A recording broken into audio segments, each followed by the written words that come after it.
show by saying it's a feel-good Friday, and I have more positive news. We have another update on Damar Hamlin. Damar, the tube has been taken out, and he is speaking. Yeah. Wow. So that is from his agent. He is speaking. Yes. So that was kind of one of the last pieces.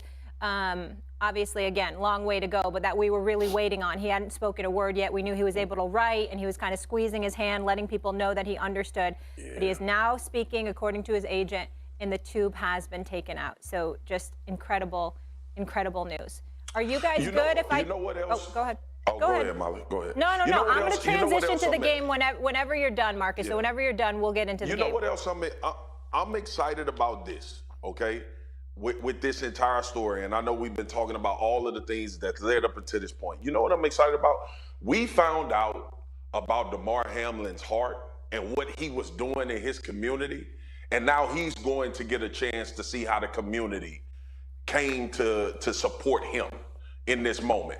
I think when we get to that point where he has the overwhelming feeling of seeing how many people, from to your point and Stephen A's point, how many people, skin color, age, where you from, what you subscribe to, what political side you fall on.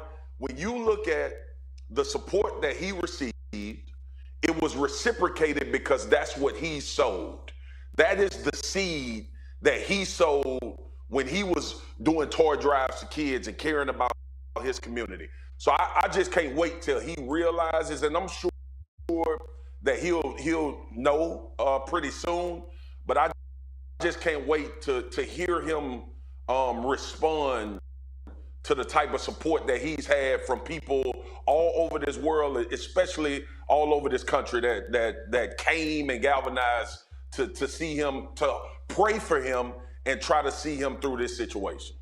Yeah, and the GoFundMe page for his organization has surged past $7 million. That is correct. Last time I checked. I'm sure it's much higher. And the goal was only $2,500. Over $7 million. Over so $7 he's going to million. be able to do incredible things. He's going to be able to bless so many other people with that money as well and pay it forward. Yeah. All right, gentlemen. We got playoffs coming up. So first week 18 this weekend. So as far as the game, the NFL will not reschedule that Bills-Bengals matchup. That is official. Adam Schefter alluded to that yesterday. So the results in week 18 will decide whether or not the AFC title game could potentially be played on a neutral site. A Buffalo-Kansas City AFC title game would be played at a neutral site if the Bills and Chiefs both win or tie, or they both lose and the Ravens beat the Bengals. Now, if the Bills and Chiefs both lose and the Bengals beat the Ravens, Kansas City versus either Buffalo or Cincinnati would be played at a neutral site. I know this is a lot. Stay with me. The league's owners will vote today with 24 of 32 needed. That's 3/4 majority to approve on scenarios approved by the competition committee Thursday. So, S.A., I'll start with you here. Just reaction to officially canceling that game and kind of how they're handling that AFC playoff landscape. There is no wrong way to do this. I'm certainly not maligning the NFL in any way.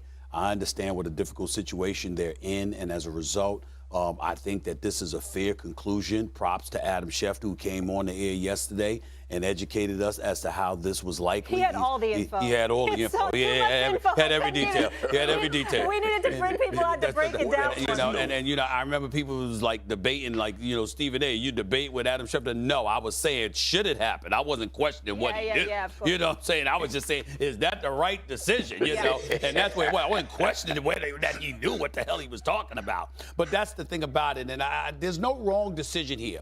What I would say to you is this, and I firmly believe that, and you and I part ways on this, Swagoo, only from this perspective. After you left, I elaborated on the point that you was concerned about. Under no circumstances am I saying the fans and their feelings were more important than the players in this scenario. What I was saying is, if the fans and the players are aligned in their thinking in those two respective cities, then that should take precedent. In other words, if Cincinnati and its fans wanted that game, meaning the Cincinnati Bengals and its fans wanted to do this game, if the Buffalo Bills and its fans wanted to finish that game, then I was in support of that game being played, even if it meant pushing the first week of the playoffs back, having the playoffs begin 2 weeks later, 2 weeks after the regular season ended for everybody else that's in the playoffs and taking away the bye week of the Super Bowl. My thinking was this.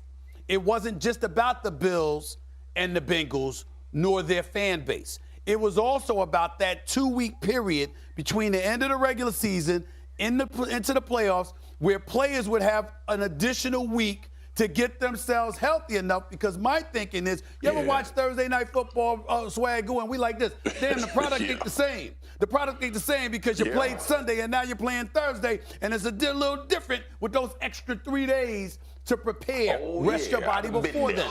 So I'm thinking now, all right, well, if we feel that way about the extra 3 days, imagine how much better they'd be with an extra week before the playoffs begin. No, that's how I was thinking, but I have no problem with the scenario. I completely understand it. If it were me and the fans in Buffalo and Cincinnati were in concert with the players and they wanted to play, I would have been supportive of that scenario that I just ironed out.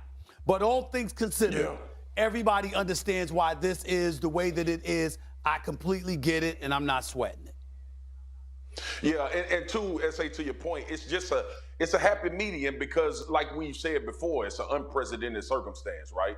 And the AFC side, I spoke with someone, got some clarity. The AFC side in this scenario only matters, all right, for our fans that's listening.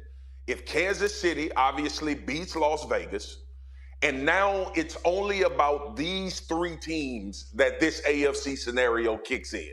Right. All right, I just want to make that clear for everybody. The Buffalo Bills, Cincinnati Bengals, and the Kansas City Chiefs.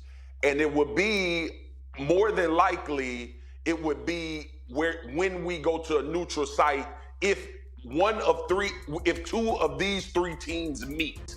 That's only the neutral site. So everybody understands there are more teams in the AFC in the playoffs. But these scenarios kick in.